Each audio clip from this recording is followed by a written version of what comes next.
నల్లని మబ్బుల మధ్యకు వెళ్లి వెన్నెల ముగ్గులు వేసిందెవరో, కన్నుల కౌగిట కలలే కూర్చిందెవరో, రంగులు పొదిగిన వాసంతాన్ని రివ్వున రమ్మని పిలిచిందెవరో, గుప్పెడు గుండెకు చప్పుడు నేర్పిందెవరో, అచ్చ తెలుగు అక్షరాల మాలే అంతులేని ఇంత గొప్ప కేళి హోలీ, లక్ష లక్షణాల పాల వెళ్ళి కొలువు చూడ పిలుపు వచ్చేరారే వీరే, నింగికి నేలకు మధ్యన జరిగే వైభోగాన్ని చూతము రండి, సిరితో శ్రీహరి అడుగులు కూడే వేళ, ఈ కళ్యాణపు వైభోగానికి కొత్తగా పేరేం పెడదామండి, ముల్లోకాలకు కబురే పెట్టండర్రా.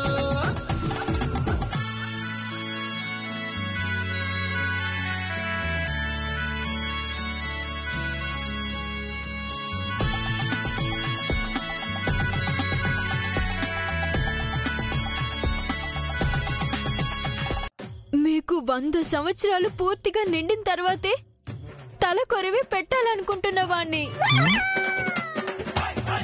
పున్నామ నరకం నుంచి మిమ్మల్ని తప్పించాలనుకుంటున్నవాణ్ణి. ఇదిగో నీ ఓవర్ యాక్షన్ నా దగ్గర కాదు. నువ్వు కాసేపు కాముగా ఉండకపోతే కత్తిపీటతో నీ నాలుగును ఉద్ధరిస్తాను. నువ్వు చెప్పవే. చెబుతానండి. ఆగు. నువ్వు నిలయమైన ఈ హృదయంపై ఒట్టేసి అన్ని నిజాలే చెప్పాలి. అమంగళం ప్రతిహతమవుగాక.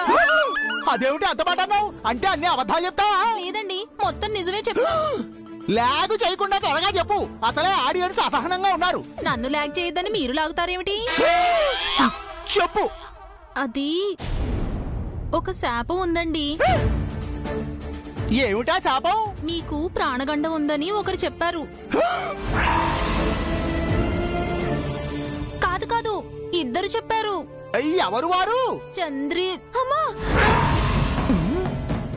అబ్బా ఉండరా, నన్ను చెప్పనివ్వు.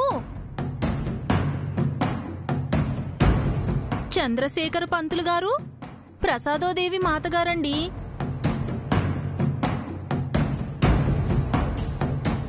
వాళ్ళెవరమ్మా? చంద్రిక అంటేనే చంద్రశేఖర పంతులుగా ప్రసాద్ అంకుల్ని ప్రసాదాదేవి మాతగా మార్చావా అమ్మా? వాళ్ళెవరే? పెద్ద పండితులు పండితురాలు నాన్నారు. నువ్వు చెప్పమ్మా, ఫ్లోలో ఉన్నావుగా, చెప్పు చెప్పు. అవునండి, కొన్నాళ్ల పాటు మీకు శని ప్రభావం ఉంటుందట. ఆకాశం విరిగి మీద పడిపోవడమో, భూమి కృంగి పాతాళంలోకి జారిపోవడమో జరుగుతుందట. అందుకేనండి మిమ్మల్ని కాస్త జాగ్రత్తగా ఉండమంటున్నాం. మా జాగ్రత్తల్లో మేము ఉంటున్నాం. అంతేనా? అంతే నాన్నారు, అంతే అంతే. నువ్వేమిట్రా ఇంకేదో విషయం ఉన్నట్టు ఎక్స్ప్రెషన్ పెడుతున్నావు? అయ్యో నాన్నారు, మీకు ఫేస్ రీడింగ్ కూడా వచ్చా? రే, నాకన్నీ తెలుసురా. నన్నెవరూ మోసం చేయలేరు. హలో, నేను చారీని. శ్రీవత్స గోత్రం, అగ్నిహోత్రం, వెంకట సూర్య సత్య సుబ్రహ్మణ్య రంగాచార్యులు. ఎక్కడ నువ్వు నాన్నకి నిజం చెప్తావోనని భయపడ్డానమ్మా. నేనెందుకు చెప్తాను చారు? మీ నాన్నగారు చారీగారైతే నేను బాలా త్రిపుర సుందరి, భ్రమరాంబ, కంచికోటి, కాశీ విశాలాక్షి, మధుర మీనాక్షిని.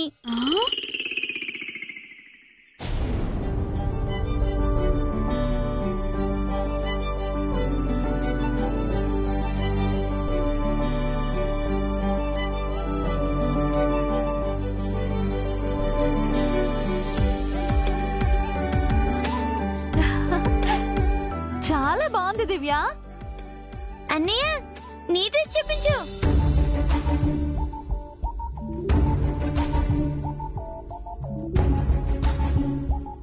ఏంటబ్బి అలా ఉన్నావు? ఏం లేదు.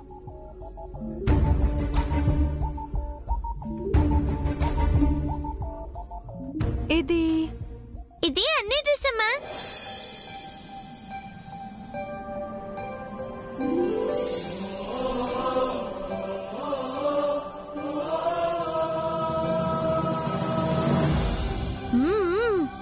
నీ డ్రెస్ కూడా చాలా బాగుంది అభి. నాకేం నచ్చలేదు. నాకొద్దు. తప్పభి, అలా అనకూడదు. ప్రేమతో ఇచ్చింది కాదనకూడదు. అతను మాకెందుకు డ్రెస్ ఇవ్వాలి? ఈ ఊర్లో మేం మాత్రమే పిల్లలమా? ఎంతమంది పిల్లలు లేరు? వాళ్ళకి ఎవరికైనా ఇవ్వచ్చుగా. మీరు ఆయనకి నచ్చారు అంటే ఏదో బంధం, ఏదో రుణానుబంధం ఉందనే కదరా అర్థం. ఆయనకి మనకి ఏ సంబంధం లేదమ్మా. ఏ సంబంధం ఉందని పెద్ద ఆయన మనల్ని కాపాడారు? హా? ఏ సంబంధం ఉందని శేఖర్ మావయ్య మనకి ఇల్లిప్పించారు? ఏ సంబంధం ఉందని మీనాక్షి ఆంటీ, చారి అంకుల్ మనకి సహాయం చేస్తున్నారు? కొన్నింటికి అర్థం ఉండదబి. అది ఏదో బంధం అని అర్థం చేసుకోవాలి. ఆ దేవుడే ఆ రూపంలో మనల్ని ఆదుకుంటున్నాడని అర్థం చేసుకోవాలి, అంతే. మనల్ని ఎవరూ ఆదుకోవాల్సిన అవసరం లేదమ్మా. మనకి మనమే బతకగలం. ఎవరి దగ్గర చేయి చాచి తీసుకోకూడదు అనే పట్టుదల నాకు అర్థమైందబ్బి. కానీ పుట్టినరోజు నాడు కూడా మీకు కొత్త బట్టలు కొనివ్వలేని నా నిస్సహాయ స్థితిని, బాధని నువ్వు అర్థం చేసుకోరా. నాకు చెల్లికి కొత్త బట్టలు కావాలని నిన్ను అడిగావా అమ్మా? మీరు అడగలేదురా. కానీ ఈ రోజైనా మిమ్మల్ని కొత్త బట్టల్లో చూడాలని నాకు ఆశగా ఉంటుంది కదరా.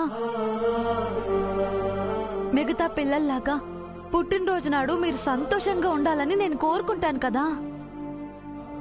మీ నాన్నే ఉండుంటే మీకు అన్నీ ఇచ్చుండేవారు. నేనెవరో నాకే తెలీదురా. ఏమీ చేయలేకపోతున్నాను. నువ్వు మాకేం చేయొద్దమ్మా. మేం త్వరగా పెరిగి పెద్దయి నీకేం కావాలంటే తీసుకొస్తాం. అప్పటి వరకు ఎవరైనా ఏదైనా ఇస్తే తీసుకోమని నన్ను బలవంతం పెట్టకు. చెయ్యి చాచి అడగడం అవమానం అభి. ప్రేమతో ఇస్తే తీసుకోవడం అభిమానం. ఒకరిపై నువ్వు ఆధారపడటం తప్పు, కానీ ఒకరు నిన్ను ప్రేమించడం తప్పు కాదు. నువ్వు కోరుకుంటే నేను నీకు అమ్మని కాలేదు. నేను ప్రేమించాను కాబట్టే మీరిద్దరూ నాకు పిల్లలయ్యారు. అది అర్థం చేసుకో. ఆయనిచ్చింది కాదనకు. నువ్వు చెప్పినట్టు గుళ్ళో ఆయనకి సారీ చెప్పానమ్మా. అతనిచ్చిన డ్రెస్ వేసుకోమని మాత్రం చెప్పకు. ఓహో, ఆయనకి సారీ చెప్పించానని కోపమా? అర్థమైంది. కానీ ఈ రోజు నేను ఏం చెప్పినా వింటాను అని మాటిచ్చావు కదా, మర్చిపోయావా అభి? అతని విషయంలో కాదు, అన్ని విషయాల్లో ఈరోజు అమ్మ మాట వినాలి.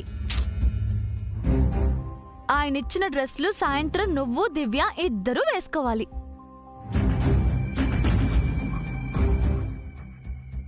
వేసుకుంటావు కదా?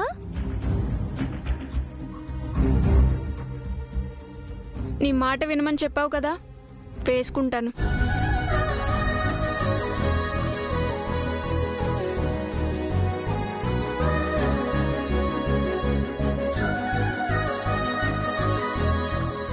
తీసుకో.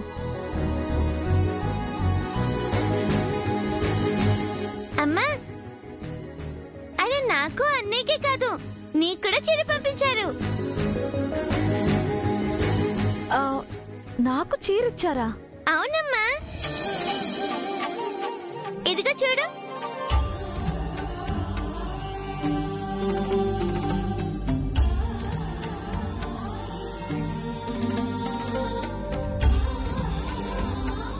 ఎలా ఉందమ్మా? బాగుంది దివ్య. నీకో విషయం తెలుసా? ఆయన ఈ చీరను వాళ్ళ ఆవిడకి ఇవ్వాలనుకున్నారట. పాపం, ఈ చీర కట్టుకోకుండానే ఆవిడ వెళ్ళిపోయారట. తన గుర్తుగా నీకు చీర ఇచ్చారు.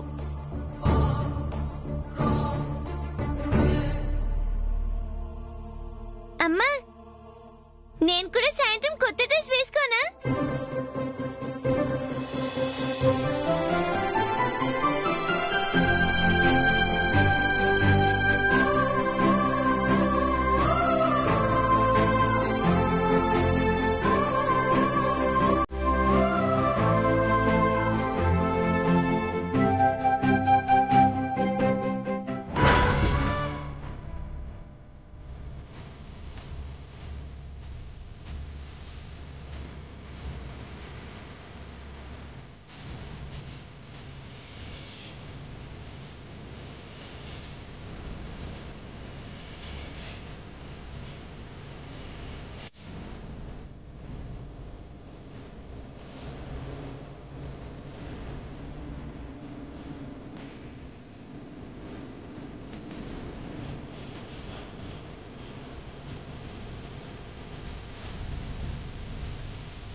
చీరని ఒంటిపై వేసుకోగానే ఏదో తెలియని జలధరింపు వచ్చింది.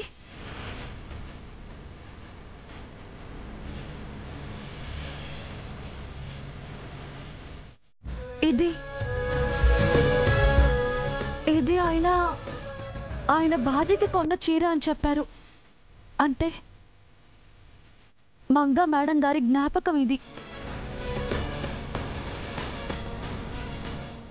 దీన్ని తాకితే నాకెందుకు ఇలా అవుతుంది?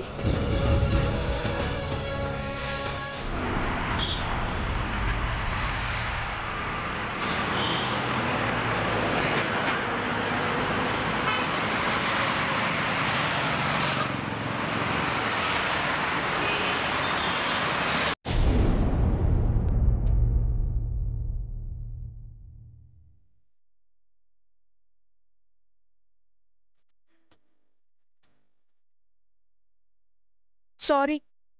సూర్యదేవనామధేస్య మంగతాయారునామధేస్య అభినామధేస్య దివ్యానామధేస్య సకుటుంబ సపరివార సమేతస్య క్షేమస్థైర్య విజయ అభయ ఆయురారోగ్యైశ్వర్యాభివృద్ధ్యర్థం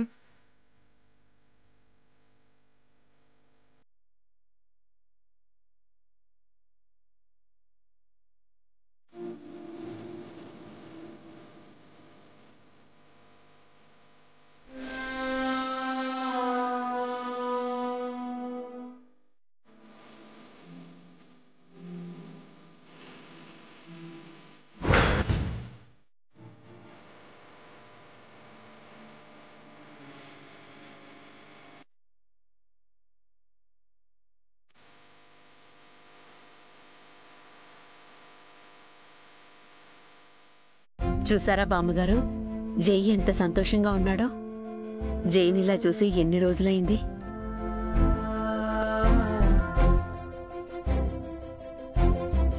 అంతా అభిదివ్యుల వల్లే కల్పన. మంగ తర్వాత జైకి అంతటి ఆనందాన్ని ఇచ్చింది ఆ పిల్లలే.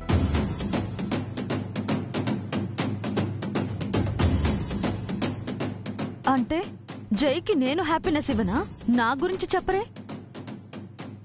మీ అమ్మమ్మ వదిన మాటలకు నిత్య ఎలా బాయలైపోతుందో చూసావా చంద్రిక? దానికి అలాగే జరగాలి.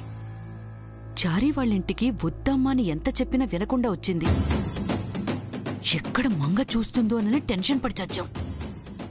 దేవుడి దయ వల్ల గుళ్ళో మనకే మంచి జరిగింది. మంగ ఎవరి కట్టపడలేదు. పిల్లలు పక్కనుంటే జై పట్టరాని సంతోషంతో ఉంటాడు.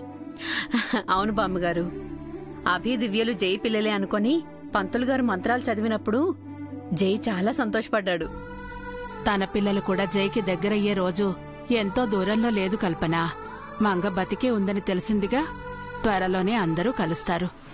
మంగ జై కలిసిపోతే నేనేం చెయ్యాలే ముసలిదానా? సన్యాసం తీసుకోవాలా? నిన్నటి వరకు నాకు జైకి పెళ్లి చేస్తానని, ఇప్పుడు మంగ ఎప్పుడొస్తుందా అని ఎదురు చూస్తున్నావా?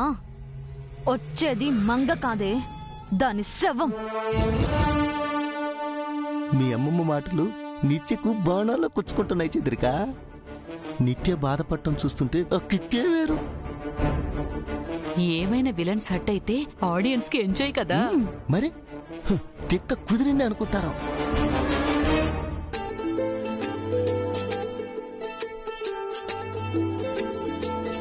ఏంటి నాన్న, నీలో నువ్వే నవ్వుకుంటున్నావు? నథింగ్ పిన్ని. అదేంటో చెప్తే మేం కూడా సంతోషపడతాం కదరా. అభి దివ్యలు గుర్తొచ్చారు జేజీ. ఈరోజు వాళ్ళతో స్పెండ్ చేయడం చాలా హ్యాపీగా ఉంది. నాకంటే ఆ పిల్లలే ఎక్కువ అయ్యారా జై నీకు? అభిదివ్యలకే నువ్వింత ఆనందపడితే రేపు మంగా పిల్లలు వస్తే ఇంకెంత సంతోషపడతావో నాన్న. ఎస్ పిన్ని, ఆ ఫీలింగ్ ఇంకా ఎగ్జైటింగ్ గా ఉంది. నేను ఎగ్జైటింగ్ గా లేనా జై? నన్నెందుకు ఇగ్నోర్ చేస్తున్నావు?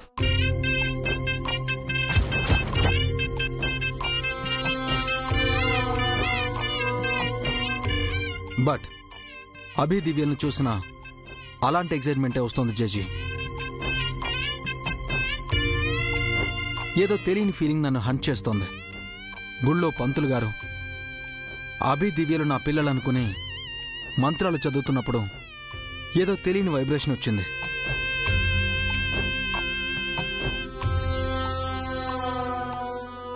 ఆ క్షణమే వాళ్ళు నాకు ఓన్ అయ్యారనిపించింది.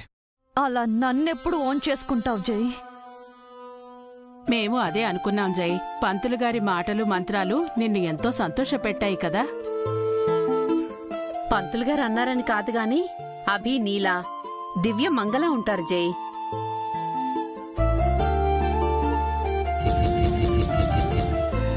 ఏ మంగ నాలా ఉండదా? నా గురించి ఎందుకు చెప్పరు? మ్యాటరు మరోవైపు వెళ్లేలా ఉంది చంద్రిక. ఆ పిల్లలు జై మంగ పిల్లలే అని మీ అమ్మమ్మ వదిన జీకి నూరిపోసేలా ఉన్నారు. అవును పౌడ్రు, అది కాని జై నమ్మాడంటే మంగను వెతుక్కుంటూ చారిగడి ఇంటికి వెళ్ళడం ఖాయం. పద పద మ్యాటరు డైవర్ట్ చేద్దాం.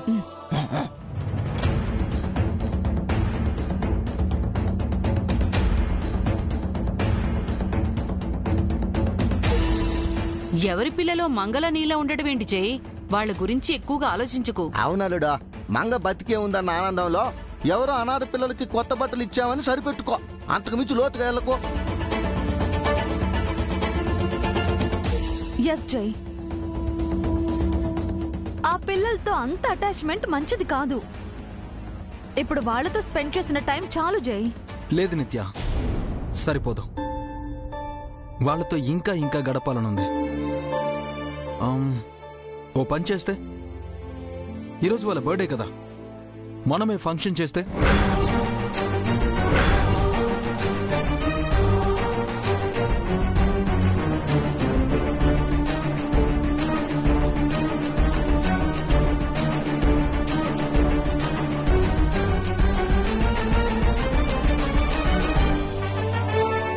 జేజీ, పిల్లల్ని పిలిచి ఫంక్షన్ చేసి కేక్ కట్ చేద్దామా? బాగుంటుంది. మంచి ఆలోచన జై. పిల్లలు సంతోషపడతారు. అవును జై, తండ్రి లేని పిల్లలు వాళ్లతో కేక్ కట్ చేస్తే జీవితాంతం ఈ పుట్టినరోజు వాళ్ళకి గుర్తుండిపోతుంది. ఓకే, ఈవినింగ్ ఫంక్షన్ చేస్తున్నాం, అది కూడా గ్రాండ్ గా చేద్దాం.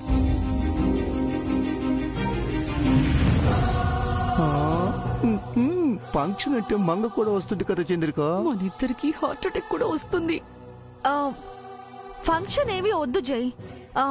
దివ్య వచ్చినా అభి రాడు. అనవసరంగా వాళ్ళ ఇంట్లో గొడవలు అవుతాయి. ఏం కాదు నిత్య, నువ్వు అభికి సారీ చెప్పావు, అభి నాకు సారీ చెప్పాడు. ఐ థింక్ ఫంక్షన్ కు అభి అబ్జెక్షన్ చెప్పడు. చెప్పడానికి గ్యారంటీ లేదలుడు. వాడి మూడు ఎప్పుడు ఎలా ఉంటుందో ఓరికి తెలియదు. అవునరా, మంచికి పోతే చెడు ఎదురైనట్టు ఫంక్షన్లో అభి గొడవ చేస్తే బాగుండదు. అభికి ఇష్టం ఉన్నా మీరు పడనిచ్చాలా లేరే? కావాలంటే మీరు ఫంక్షన్కి రావడం మానేయండి. మంచి జరగడం మీకు ఇష్టం లేనప్పుడు ఆ మంచికి మీరు దూరంగా ఉండడమే మంచిది. ఎవరు వరి అవ్వకండి, అభి కూల్గా ఉంటాడని నా నమ్మకం. ఇప్పుడే ఫంక్షన్కి అన్ని ఏర్పాట్లు చేయమని చారికి చెప్తాను. గెస్ట్లందరినీ పిలిచి గ్రాండ్గా సెలబ్రేట్ చేద్దాం.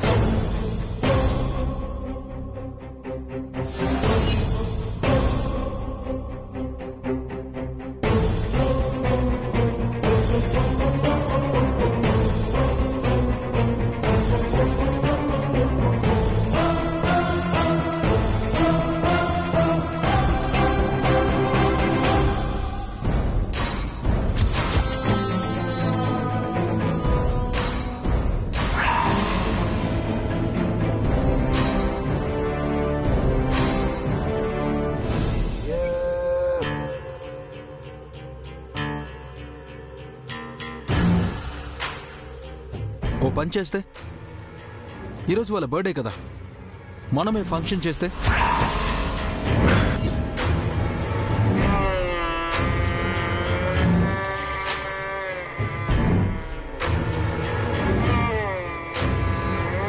నాతో వెడ్డింగ్ చేసుకోడు గాని ఆ రోడ్ సైడ్ కిడ్స్ కి బర్త్డే ఫంక్షన్ చేస్తాడా? ఎలా చేస్తాడో నేను చూస్తాను. అగ్నిపర్వతం బద్దలయ్యి బయటకొచ్చిన లావా మనిషి రూపం ఎత్తితే ఎలా ఉంటుందో నిత్య అలా ఉంది చంద్రిక. అది లావానో కోవానో, ఇప్పుడు దానికి మనం ఫేవర్గా ఉంటేనే బెటర్. పదండి.